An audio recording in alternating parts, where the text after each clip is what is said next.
The voices are back. LA Knight becomes champion. And Naomi did it. I told you. I told you.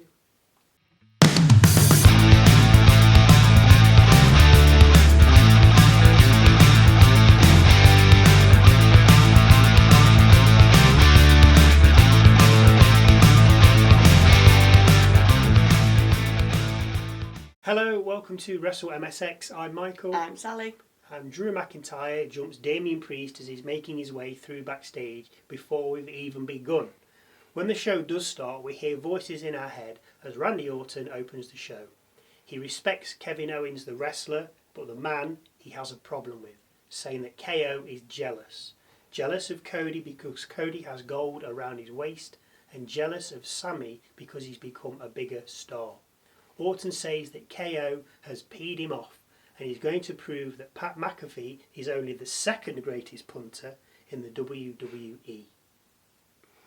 Don't forget to subscribe, it helps us and it helps YouTube apparently. Oh, and don't forget that notification bell. If you don't want to do that, just like the video, even if you don't.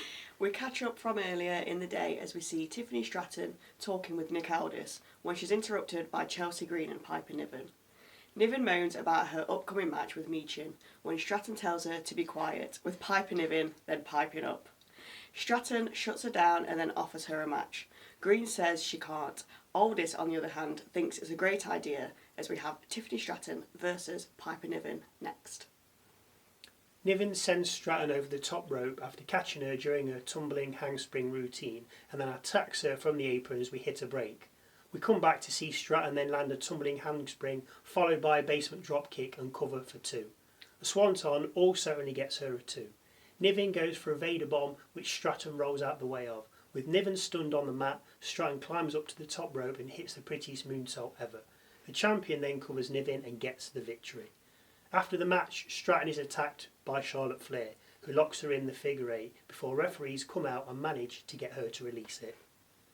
We hear from Nick Aldis next and he fills us in on how the tag teams became embroiled with one another, after which he says next week the Street Profits will take on DIY for the tag belts.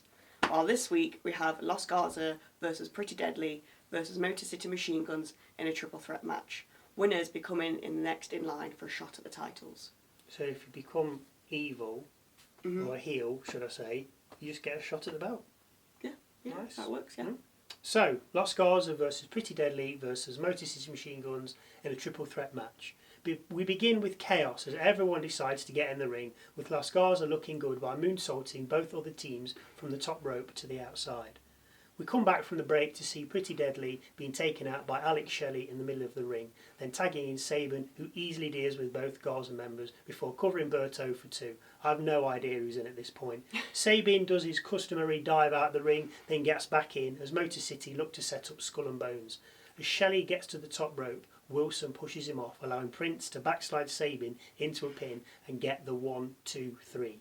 The Yes Boys become the number one contenders for the tag titles and will face either the Street Profits or DIY, who face each other next week in a title match, which scuppers the plans of a 10-man tag team match at WrestleMania for the belts. Look, it could still happen. Yes, come on. Don't lose the dream. Come on. Out next, the EST. I thought we were going to hear from Jade Cargill. Yeah, me too. Or you're just telling me fibs. Anyway, she says she's finding it hard to focus on WrestleMania right now, as two of her friends are fighting and doesn't believe Naomi would attack Jade. No one's replying to her text, and she knows Naomi's in the back, so asks her to come out. The Glow Star answers the call and heads out. Belair straight up asks Naomi if she attacks Jade. Which I like. Just get to the point. Naomi says they need to concentrate on getting the tag titles back. Bianca tells Naomi to stop skirting around the issue when Naomi says that she feels Jade is being piggybacking off her while she's had to fight for herself. We go full Jerry Springer with everyone having a little cry when the EST tells Naomi it's a simple yes or no. Naomi replies after what seemed an absolute age and said she did it. I told you she did it. I said that. More tears flow with Belair saying that the two of them are done and then she leaves the ring. Naomi screams after her, removes her neck brace and says she wished she'd done it sooner, and then calls Belair an ungrateful pitch. As Bianca reaches the top of the rampway, she turns around to look back at the ring. As she does, though, we see a car pulling up on the screens behind her. Of course, it's Jade Cargill. She heads straight to the ring, beats the hell out of Naomi, and finishes her off with Jaded. Interesting choice of outfit as well. Very odd. Anyway, we'll hear from Drew McIntyre next, who's asked by Byron Saxton why he attacked Priest earlier. Drew said it was because of Priest covering him in the Elimination Chamber and taking away his last chance at a world title at WrestleMania. Which makes sense. Yeah, he's annoyed. Yeah. We then learn of Lex Luger being inducted into the 2025 Hall of Fame, before we see Byron Saxton speaking with Charlotte Flair. He asked her why she ambushed Tiffany Stratton. Flair says the women's division has gotten soft when B-Fab rolls up. She says we want our own legacies and that no one's interested in bowing down to her anymore. Which is true. Flair hits back saying everyone eventually bows down to the Queen and that she'll see B-Fab next week in Barcelona and show her how to bow down. It's a long way to go just to prove a point. It is, yeah. Next up, Braun Strowman versus Solo Sikoa. Braun sends Solo out the ring, then goes for the Strowman Express. Only Solo avoids it and derails the train, sending the Express into the ring steps before following up with a hip attack against the crowd barrier. We hit a break, come back and find Solo in control in the middle of the ring, hitting a Samoan drop and a hip attack. As Sikoa lines up a second, Strowman fights him off, crossbodies him, sends him from the ring again and finally connects with the Strowman Express. We get back in the ring where Solo turns things around for a fleeting second before Strowman power slams Solo and covers. As the ref's about to count to 3, Tama Tonga breaks up the pin with the ref calling for the bell. Strowman bests both men when out comes Fatu. The two behemoths get into the ring and brawl, with Strowman being superkicked out the ring. Fatu dives after him, with Braun then chokeslamming Jacob onto the announcer's desk, which still doesn't break. Fatu recovers and jump shoulder tackles Braun from off the desk, with the two men then fighting off into the crowd. It comes to its conclusion with Strowman chokeslamming Fatu off production equipment and down through some tables. I can see this being some kind of street fight at Mania. Some kind of brawl. Yeah. Byron Saxton again with the megastar that is LA Knight. Knight cuts a great promo saying the rebirth of his US title reign will be here in the birthplace of the United States, Philadelphia, Pennsylvania, and that Old Glory needs better representation, vowing to bring the title out of the shadows and into the light. He stole my thing, I said Shadow Shinsuke, and he's copying. We then see Chelsea Green asking a beaten Piper Niven if she's going to be okay as she has a street fight match next against Michin. Zelina Vega then walks up wishing her luck, saying she's coming for the title, whoever has it. Chelsea Green cosplaying as Cactus Jack, by the way, just in case it's something you may have missed. So here we go. Chelsea Green versus Michin in a street fight for the United States Championship. A dishevelled looking Piper Niven at ringside. As Michin drags a bin of goodies down to the ring, Green meets her and the two begin to fight. Michin bests Green and then loads the ring with weapons before getting in, with the ref then officially starting the match. Michin bites Green's fingers, apparently illegal in street fight rules, before Green manages to tie Michin's hands together and toss her around the ring and to the outside. Michin pulls Green into the ring post via rope, with Michin then setting off a fire extinguisher in Green's face, sending her reeling. Niven then attacks Michin and throws her back into the ring, with Green going for and hitting coast to coast. Niven holding a bin and Michin as she performs it. Green covers, Michin kicks out on 2. B-Fab then heads out to even up the odds, picking up a kendo stick, attacking Niven with it and driving her from ringside. Michin then batters Green and hits her with a long back attack, following up with a cover for 2. Michin brings in a table, with Green ending up on it after a meat defeat. As Green falls onto the table, one side collapses, but luckily the side that collapses falls onto the bottom rope, so it's kind of still up. Michin shrugs it off, climbs to the top rope and lines a senton on Green through the table. Michin covers Green, and as the ref's about to count 3, a hooded figure pulls Green from the ring. It's Alba Fire. She proceeds to get in the ring, hitting Michin with a Canadian Destroyer onto the chairs already in the ring, and then throws Green back in, who then covers Michin for the win and retains the United States Championship. Just lose. Fire seemingly pledging her allegiance to Green. And they played this really well because she did not look at the camera or turn to the camera whatsoever until the hood came down and you knew who it was. But until then, it was like, who on earth's this? Brilliant. In the locker room, we see Santos Escobar giving Los Garza a dressing down, demanding that things need to change. But as he and Angel wander off, in comes Andrade, who tells Berto that he deserves better. Please, no another tag team.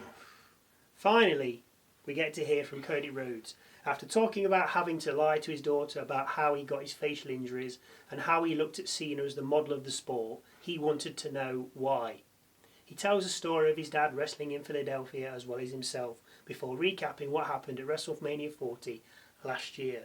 Rhodes said that Cena had said how the title becomes heavier every day, with Rhodes saying it doesn't, you want some, come get some. Never heard that before. No idea. Backstage, we see Melo Dope Miz, with Miz angling for an interview with Cody Rhodes.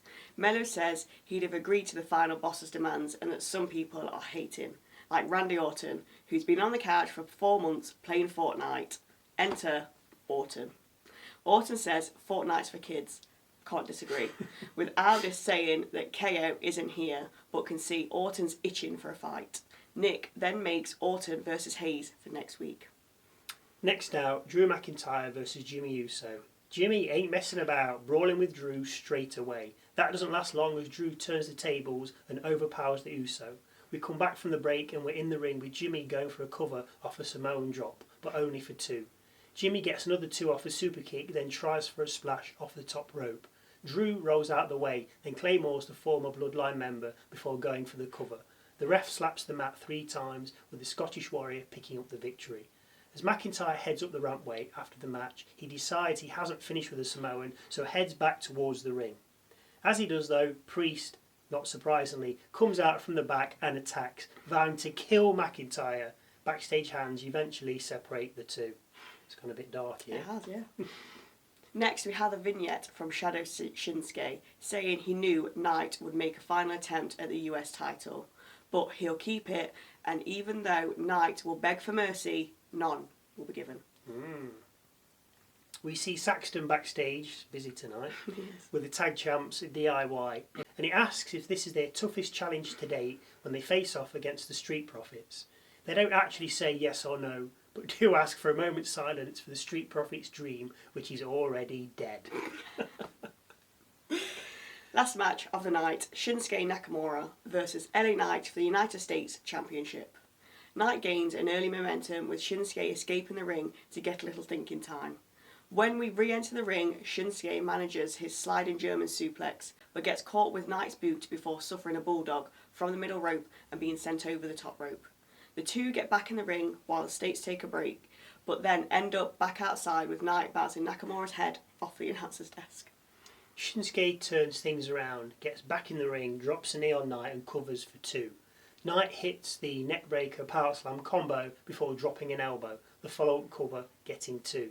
We then get a back suplex from the top turnbuckle by Nakamura, who then sets up for the Kinshasa. Knight has it scouters as he counters with the clothesline, follows with a superplex as he met Shinsuke on the top rope, and then lands an elbow from the middle rope. Knight goes for BFT. Shinsuke pushes him away and exits the ring with Knight following. There's some chair shenanigans then, with LA stopping a chair shot from Shinsuke, with LA then threatening to hit Shinsuke with it, with the ref saying no. Back in the ring, Shinsuke attempts a chair shot, but the ref grabs it, stopping him, with Knight coming in for an attack on Nakamura. The champion avoids the attack and goes for the mist. Knight ducks, with the ref getting missed instead. Knight goes for a roll-up, with all the confusion, but as the ref can't see, he doesn't count. With no ref, Shinsuke tries to attack Knight with a chair, but Knight counters by kicking it into Shinsuke's face before BFTing Nakamura onto the same chair. LA covers for about 4 seconds before a ref runs out from the back, slides into the ring and begins to count. 1, 2, 3. Knight pins Shinsuke and becomes the United States champion once again. SmackDown goes off the air with Knight celebrating on the turnbuckle. Good. Yeah, glad he's got it back. Not saying that Shinsuke's not great, but Knight's better. He's not skulking around in the back. He's there, he's up front. Yeah. His promos are on point. Yeah. His promos are very good. Yeah, yeah.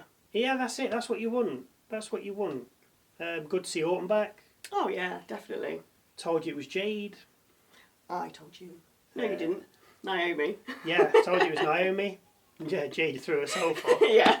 And I think it looks like Orton's teasing the punt. Yes. Because he did say... Yeah, it's been mentioned, so... So I can see that being a punt on KO's head at WrestleMania. WrestleMania, yeah. All matches seem to be going to WrestleMania Well, at this point. They will at this time of year. Strowman, Fatu. Maybe. Street fight, no rules barred, in a cage. Because they'll be like, we've got to keep the animals in a cage. Yeah. I like that. Thought. But then they'll bust out and they'll just start fighting into the crowd in the backstage in the parking lot. They'll just break the cage. Let's make it old school. Any thoughts or views you'd like to share, then please feel free to leave them in the comment section down below. Don't forget to go check out our musings video with thoughts and opinions over the last week of WWE, including Elimination Chamber. A new one drops every Wednesday. This week was mainly thinking that The Rock has 2 more on his hit list. If you're not sure what I'm referring to, go take a look. The link is in the description below. Thank you again for watching. And we'll see you Tuesday for Raw.